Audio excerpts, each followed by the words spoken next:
Gospode moj, ti si rekao, jer Bog je tako zavoleo svet, da je dao Sina svog jedinorodnog, da nijedan koji u njega veruje ne pogine, nego da ima život večni. Nisi došao da sudiš svetu, nego da se svet spase kroz tebe. Dok smo još bili grešnici, ti si pokazao ljubav svoju prema nama, jer si umro za nas.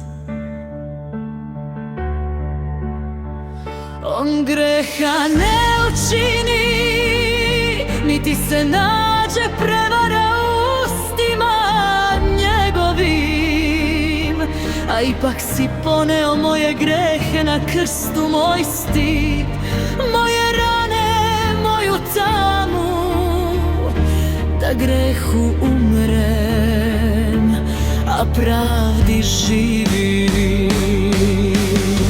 Ranama njegovim vi se iseliste, krvlju si me otkupio, cenom preskupom, da budem tvoja zauvek.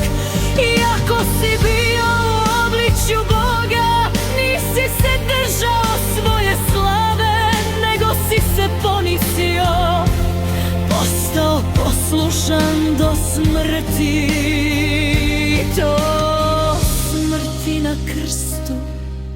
Na Golgoti si stajao između neba i zemlje,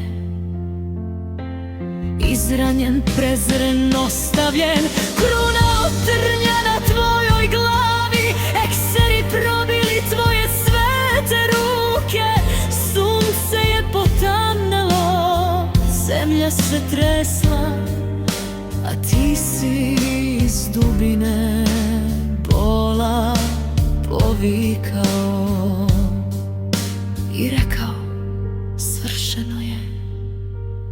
U tom trenutku ljubav je pobedila, zavesa se razdvojila, put ka Ocu otvorio, da ja mogu da dođem slobodno, oprana tvojom krvlju. O Gospode moj,